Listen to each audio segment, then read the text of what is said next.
Hello and welcome to another simple and affordable plant-based cooking with Brian and Joe. Today we're going to talk about uh, keeping up with your decision to eat more plant-based foods. It's February when we're shooting this video. A lot of people have decided to start eating plant-based as part of a New Year's resolution, but whether you decided to go plant-based or eat more plant-based foods because of a New Year's resolution, because of health concerns, because of anything.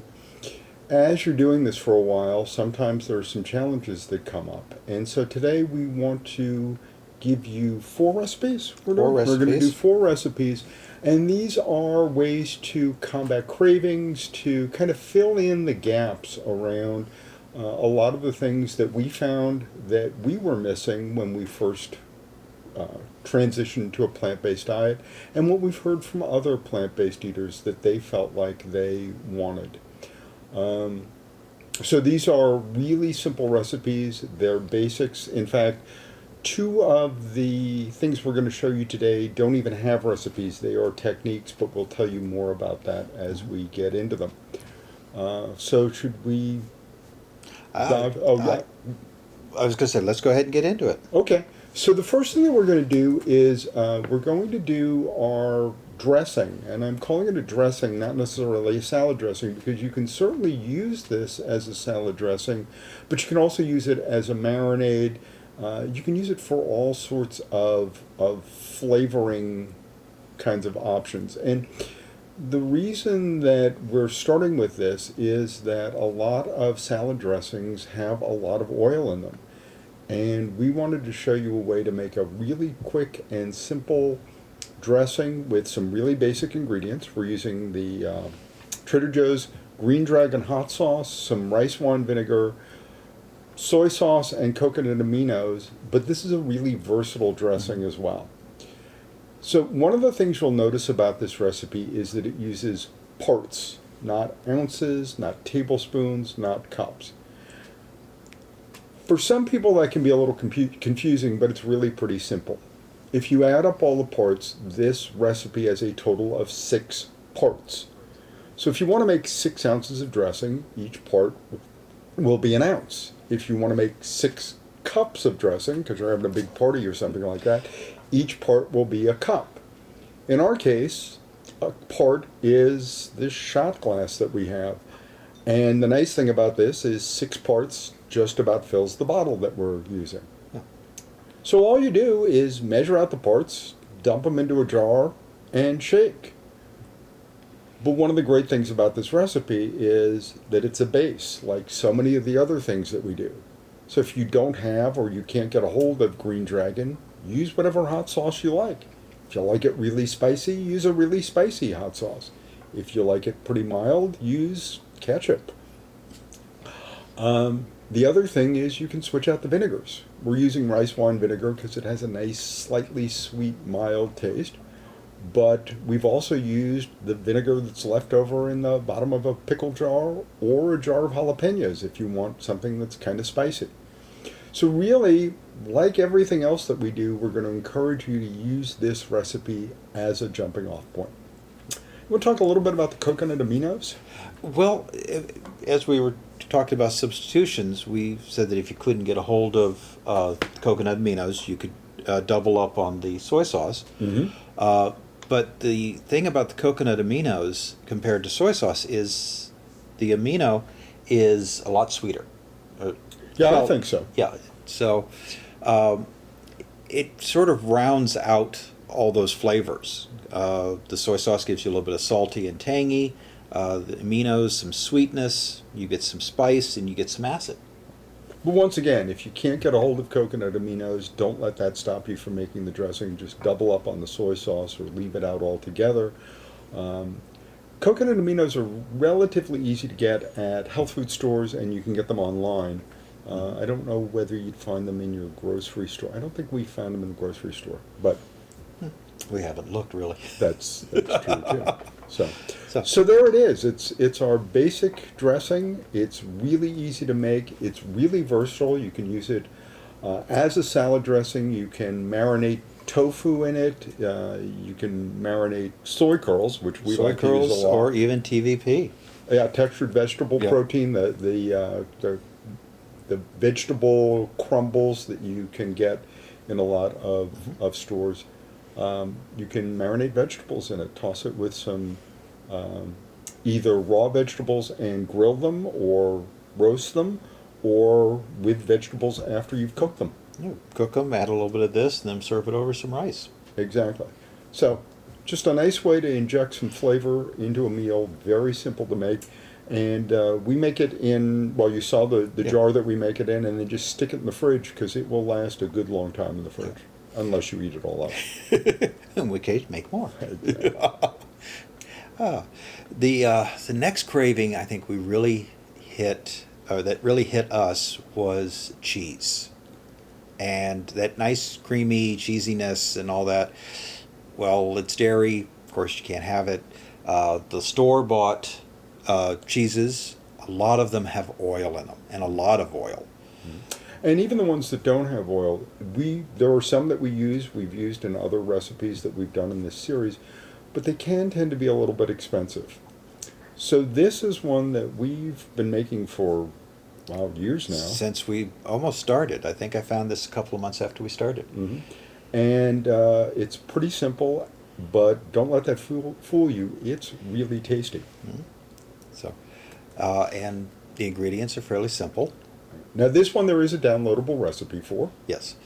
Now, the carrots on this, they're just leaving their prime. So they are a little soft, but that's okay. You're going to be boiling these, and you want them mashable, as you want the potatoes. So this is a good way of cleaning up some of those last little bits at the end of their life. Right. So if you have carrots or potatoes that haven't gone bad but aren't exactly at their prime, we should also talk about we are using Yukon Gold potatoes in this recipe, and those are the waxier potatoes. This recipe really works well with the waxy potatoes, so that'll be things like red potatoes or Yukon Gold.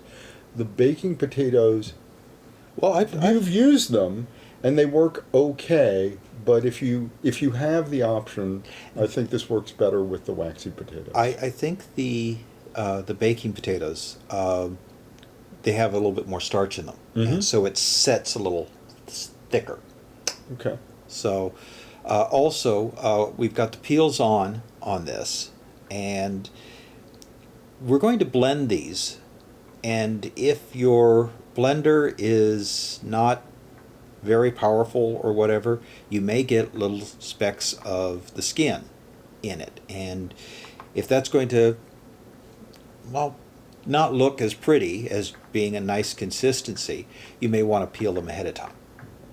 But we tend not to peel our vegetables.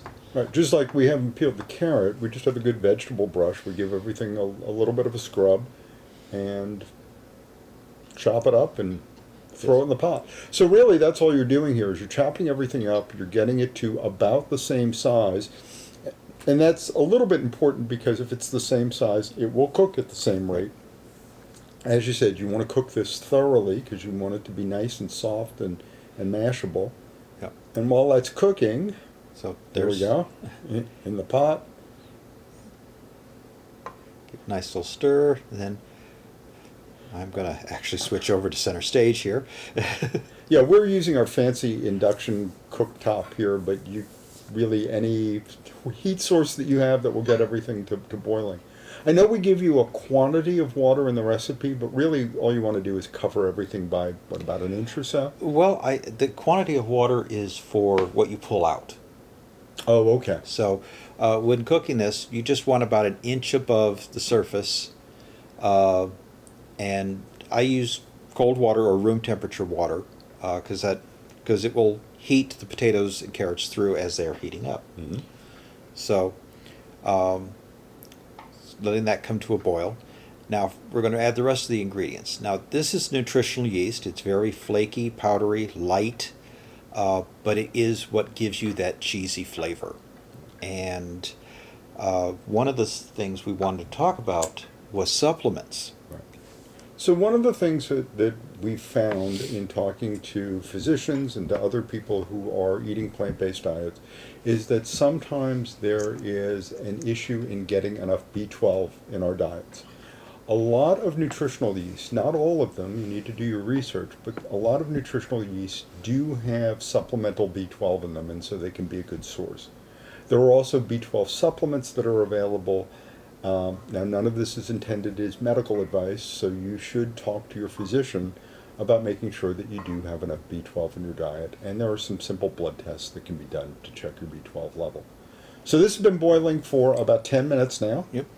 You're going to fish out a couple of pieces and just test, right? Yeah, I'm looking for some big pieces because those are going to take the longest to cook. And if those are cooked, then it's done. If not, then I need to go a little longer. Mm-hmm. So there's a nice chunk of potato, and here's some pieces of carrot. But and I'm leaving this boiling, so it's just you're not really going to overcook this. So and So that it's carrot still a little firm. It slices nicely, but it's not mashable. Potatoes, on the other hand, So, and the little carrot. so you want the big pieces of carrot to be about as mashable as that potato is now. Is that what you're looking Yeah. for? Yeah. Because this is a nice close-up, and I want people to Right. be able to see what they're aiming for. So you're just going to let it boil a little more, right? Yep. About another 5 minutes. Just check every 5 minutes. Mhm. So So this is something that we should bring up in all of the recipes that we're doing today that involve heat. Your oven, your stove, your produce, your potatoes, or whatever, are going to be a little bit different. So we give you some timings in the recipes as a starting point, but this is really kind of a by feel thing. One of the other things I'm noticing is you've got your nice insulating glove on. I only say this because I have made this mistake myself. When you're dealing with boiling water and hot pans, things get hot, so make sure you're using either insulating gloves or a pot holder or whatever as you're moving this stuff around. Be careful in the kitchen. Yeah, So you just shouldn't mashed hurt a little carrot there, and that mashed nicely. yeah, and so I think that's done. But I want it to rest now.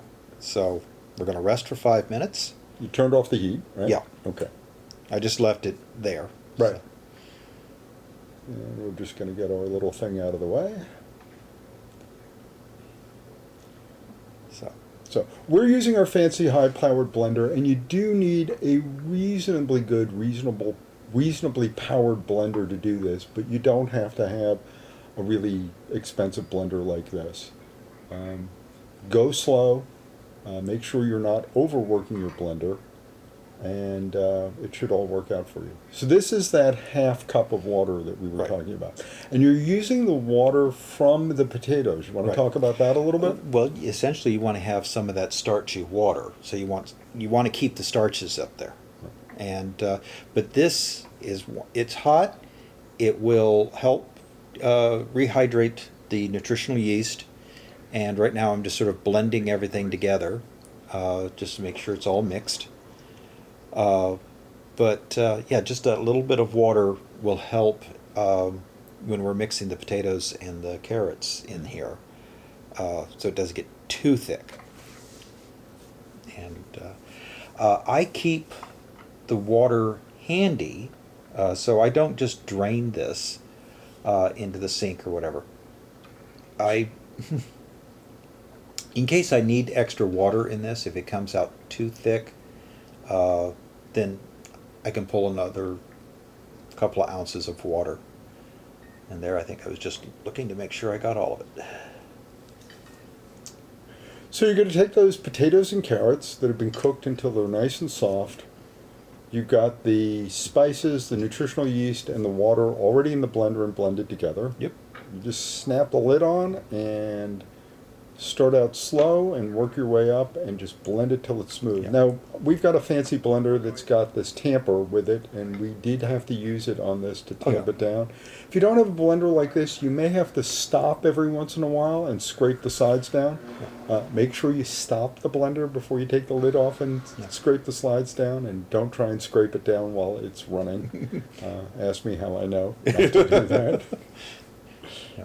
And that ran for a little over a minute, but just go until it looks like it's smooth. Mm-hmm. And I didn't get as many skin flakes on this, so it's a nice smooth consistency in appearance.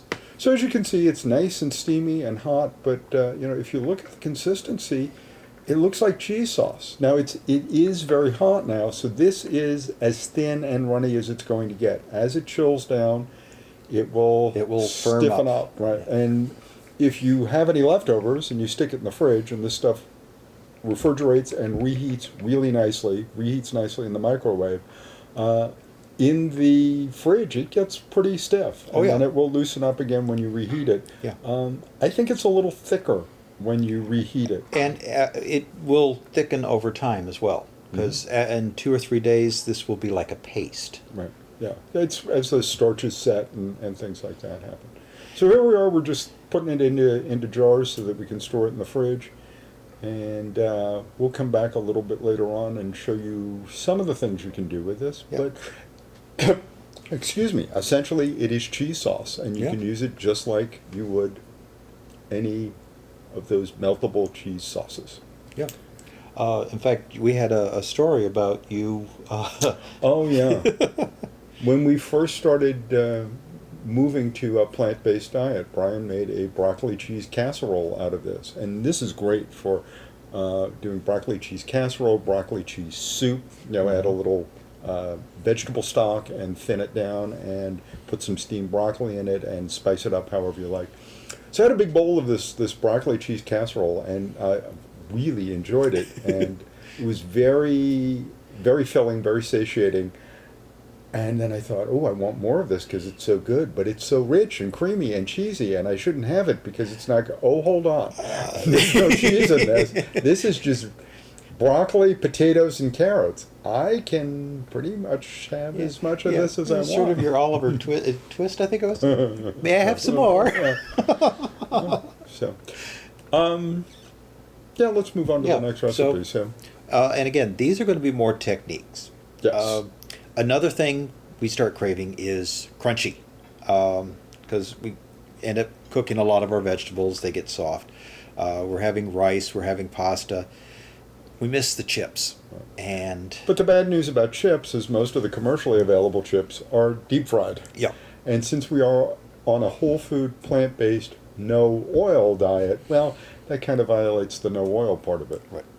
But what we found out is that you can make chips at home really easily. So here we're using corn tortillas. Yep. And you are just slicing them into chips. And right. Now you can do you can do chips. 8. You can do strips. Yeah. You can do whatever you want. But we found I like doing it in thirds. Well, in this case, 6. So each tortilla is cut into 6 pieces. You could do 8. They're smaller, but this gives you a good dipping type chip, something that will stand up if you're got some guacamole or some cheese sauce or all salsa. So now we're going to show you 2 ways to do this. The first way we're going to do it is in just a regular oven. This is not a convection oven, although if you do have a convection oven, you could experiment with that. We haven't tried it in a convection oven. I'm a little concerned that the fan might blow the chips all over the place. Yeah. But you're just laying those out on a cooling rack, and you wanted to say... Yeah, you want to make sure that you use a cooling rack that does not have a coating to it. And doesn't have those little rubber feet on it. Right. Basically, you're going to throw this in a 400-degree oven. Yes. So make sure your cooling rack doesn't have anything that will melt on it. Or burn, or because those can stink. Mm-hmm. Now, one of the things you'll notice is that Brian laid those out so that they do not touch or overlap each other, and that's kind of important because if they do overlap, especially while they're still kind of soft and pliable and wet like this, they will glue themselves to each other Yep. and they'll never really dry out. Now, in the air oven, because it does have a fan and they will blow around a little bit, you don't have to be so picky. But you do not want to overload this. Mm-hmm. Now this is a great use for an air fryer. So if you have an air fryer, we definitely recommend you use it. If you are considering getting an air oven or an air fryer, this is a great way to justify it. These have been in the air fryer at 400 degrees for about 4 minutes. Brian took them out, he's shaking them up a little bit, kind of tossing them around, making sure they're not sticking to each other. As you can see, they're still pretty blonde, and so they need a little more cooking. These have been in the conventional oven for about 5 minutes. So. And here he's taking each one and flipping it over because they do cook differently on the top and the bottom in a conventional oven, and so you do really want to flip them. It gives you also a chance to check to make sure that you're not getting any burns, you don't have a hot spot in your oven, so if you have to rotate things. Right. Now once again, ovens are different, air fryers are different. This is a starting point. This is really a check it. If you like crisper chips, cook them a little more. If you like your chips a little bendy, who am I to judge? So you can... Well, and also your tortilla has a factor. If you can get the thicker ones, then you'll have a thicker chip. If you have thin ones, there's thinner chips. And of course the thicker ones probably need to cook a bit longer. Right, but those will also stand up to good dipping. Exactly. So as we keep encouraging you, experiment, try different things, try different tortillas. Remember, we're doing both the air oven and the conventional oven at 400 degrees. And here they are, out of the air oven. Again, the air oven is hot, so you'll notice the glove.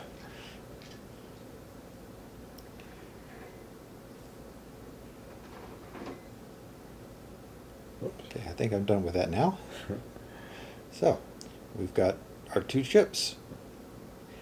Now for a nice little treat. Told you we were going to show you one of the things we like to do with the cheese sauce. Those are chopped jalapenos. You can use whatever you like. If you like a mild chili, you can do that. If you don't like chili at all, then don't put any chili in. You could chop up some tomatillos and put that in. We're using jarred salsa. You can use whatever you like here as well. You can chop up tomatoes. You can make your own salsa. You could put in some guacamole, whatever you like. We did check the ingredients on this, and so it is compliant. Yes, there's no oil in that. And then we're taking that fresh cheese sauce. I think it's still hot. So it's still really nice and loose. If it's not hot, just stick it in the microwave for a little while. Stir that up and you've got a nice nacho cheese dip. And we have some tortilla chips. And so... What could happen next? I know. Well, we've got oil-free chips and dairy-free nacho sauce. So I'm pretty happy with this combination. Really simple, really quick.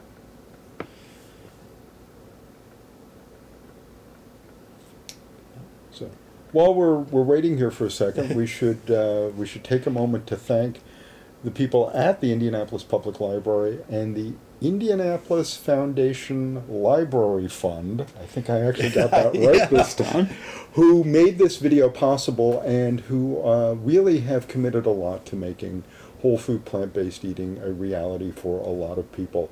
So if you are part of the Indianapolis Public Library system, check them out. They have great resources, cookbooks as well as books about plant-based eating.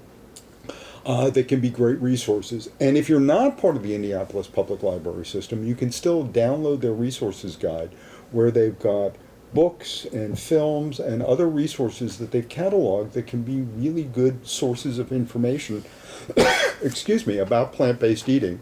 And check it out and go to your local library and get those resources for them.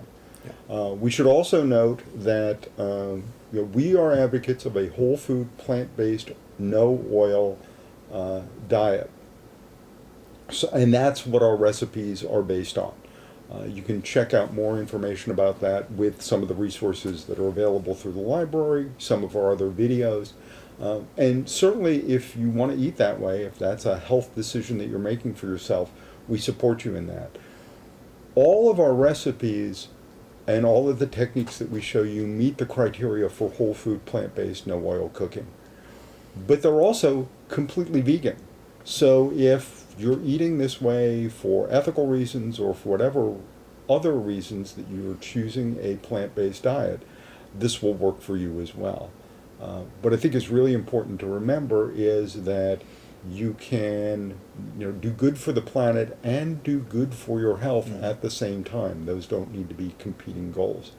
The last thing I should mention is that neither one of us are physicians or medical professionals, and so nothing that you hear in any of our videos should be construed as medical advice. And whenever you make a significant change to your lifestyle, whether that's exercise, diet, or any other significant lifestyle changes, you should always do that in coordination with your physician or healthcare professional. These things can be powerful and can be really useful in maintaining and regaining your health. So get your healthcare professionals involved. Yep. So our last technique, recipe, whatever, French fries. We've all sort of like hit the fast food lane and grabbed the fries, and well, can't do that now again, the oil. So I'm going to do some oven baked and some air fry potatoes, and we'll show you some different techniques. So starting out with potatoes. Now, are these the same potatoes, or are you using... These are russets. These are the baking potatoes. Right. So for the French fries, the starchy potatoes tend to work better. Mm-hmm. Yeah. And this is a French fry potato slicer. You can get different grids on the front that give you different sizes. You don't need one of these. No. And in fact, the first thing Brian's going to do is show you how to make these without the fancy French fry cutter. So he's just cutting some planks here. So just cutting those potatoes into planks. And being very careful. Potatoes are tough to cut and do not want to hurt yourself. Now, this is a place where a sharp knife is pretty important because a dull knife will slip where a sharp knife will cut. You'll notice here and in some of the other shots that Brian has his fingers curled under and he's using his knuckles as a guide to keep that knife away from his fingers. Yeah, I'm actually going to give you a better angle at that right here. There you go, yeah. See, got those fingertips curled under and keeping track of where the edge of the blade is, so be very careful. Use a nice sharp knife, and there you go. So you've got some basically potato sticks. Mm-hmm. Try to get them all about the same size. Again, they'll all cook about the same time. Mm-hmm. So these are sticks. You can also cut these into wedges, and I think you're going to show that a little bit later on. Yeah. And again, we're going to do air oven and the conventional oven. Conventional oven. And one of the things you'll note here is there's that black mat on the baking sheet. That's a grill mat. It's another one of those things that you can get online or at some barbecue store. I think even any place you can buy a barbecue, I think you can buy a mat. Using that or some parchment paper or a silicone mat is kind of important because those potatoes are starchy and that starch is basically glue. Yes. So if you put those directly on a metal baking sheet, they will glue themselves to that sheet. Yep. The mat allows me to be able to flex it a little bit, and I can usually pop things off of them. You'll see that in a minute.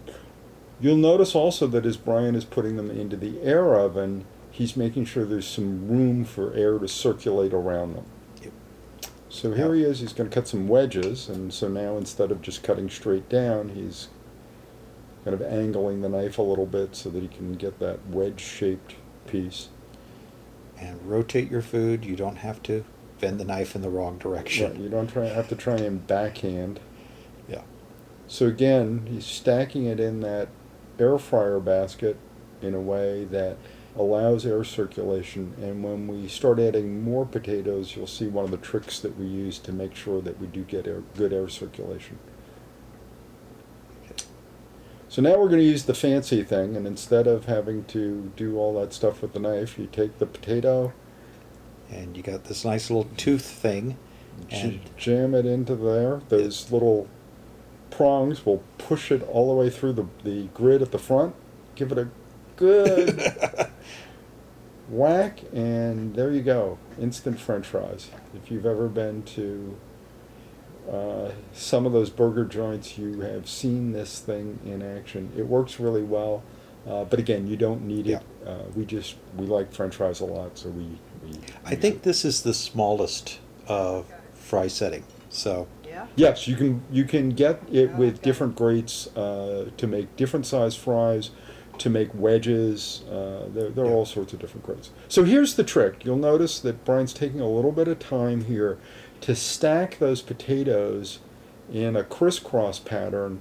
And the reason he's doing that, well, there are two reasons that he's doing that. One is it minimizes the contact between two pieces of potato, so we don't get those wet spots where the potato is not getting that air circulation.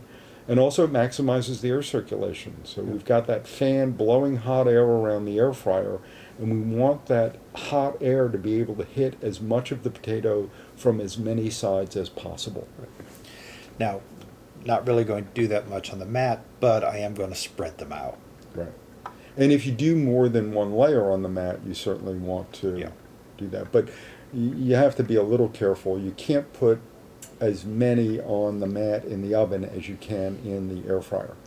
So here they are getting slid into the oven and in and out and checked. So, Our little montage here. yeah. But here is what we were talking about, where even with the grill mat, they do tend to stick a little bit, but the grill mat or a silicone mat or some parchment paper at least gives you a chance to be able to get underneath and slide those things out. You do want, Pardon my head. yes, you do want some sort of thin bladed either metal or plastic spatula so that you can get under there and scrape. And you, on the baked ones especially, you do want to make sure that you turn them over because they will cook at a faster rate when they're in contact with that metal sheet than when they're just exposed to the air. Yeah.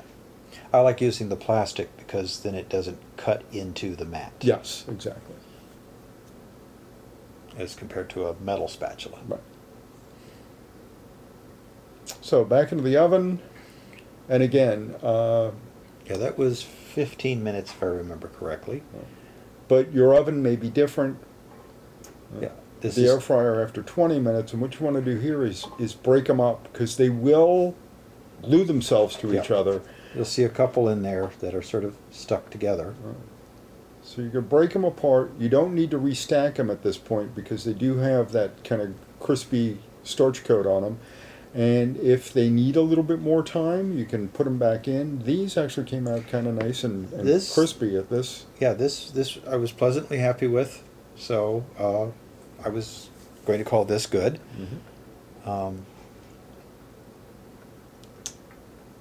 And, So now you're just going to plate them up. yeah, I'm just going to plate up a few, and then this way we get a comparison. Now, certainly you can just eat these like regular French fries. You can salt them if you like. You can use your favorite ketchup or make some sort of dipping sauce. You could dip them in the cheese sauce. Or you can get a little fancy with them, and we'll show you that in a couple of seconds here after we get the French fries out of the oven as well. So there are the air-fried French fries. And here, coming into focus now, after Okay. 10 more minutes. Yep. And you can see they're starting to brown and all that. And I they're brown on a couple of sides. You could probably throw these in for another 5 minutes or so, but I think they're cooked through. Mm-hmm. So, If you have any doubts, just break one open and make sure that it's fluffy all the way through, that you don't have any crunchy bits in the center. And if you do, put it back in the oven and let it go a little bit more.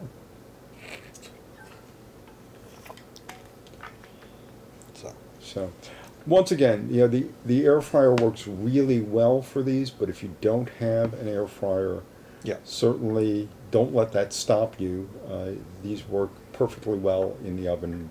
We didn't have an air fryer the first couple of years that we were doing the plant-based eating, and we still made them. And you can see, now these look different, and they will come out slightly different, but you also can put them back in the oven and get them Yeah. to that darker color if that's what you like. Yeah. So now you've taken some of that cheese sauce. And I've taken some soy curls, which are steamed, flaked soybean.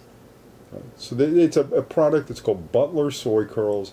You can get it online or in a lot of health food stores, and it's just this nice kind of flaky protein that reminds a lot of people of some of the products they miss, like chicken, from when they were eating before. And so I've got some cheese sauce, I've got the soy curls, and now some Frank's hot sauce. And there you go. And this is another thing where you can dress this up however you like. If you want to put some jalapeno peppers on it, if you want to put some salsa on it, whatever you want to do. It's just, if you throw want some to, black beans. or if you wanted to throw some broccoli on, and then you'd have a complete meal. You'd have your green vegetable, your nice cheesy sauce on the broccoli, potatoes, Yeah. and there you go. Yeah. So, but these are just some quick and easy, try to get rid of those cravings that you're having and see that you're eating differently. It doesn't mean you have to do without. Right. It's a few more things that you can add to your repertoire, and again, you can use these ingredients in a number of different ways. The dressing you can use as a marinade. You can use, as we said, to coat vegetables or to make a salad, or get creative. The cheese sauce you can use in a whole bunch of different ways. You could make enchiladas out of it. Use it as part of a filling for an enchilada. Tonight with soft tacos. Right, we did soft tacos with it. So use these ingredients and use them and combine them in different ways. We would love to hear how you're getting creative with these things.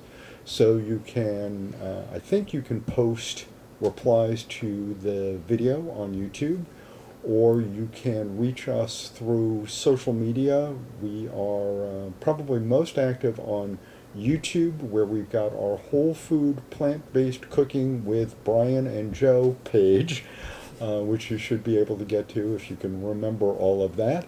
We'd love to hear what you've done, what you like about these videos, what we got wrong and you'd like to see us do differently. We'd also love some ideas about what kinds of recipes you'd like to see going forward. So let us know, and we'll do the best that we can to make either transitioning to or maintaining a whole food plant-based diet easy for you. Yeah. So I think that's about it. And again, I'd like to thank the Indianapolis Public Library for this opportunity. And we hope everyone stays healthy, stays safe, and we'll see you next time. Thanks a lot.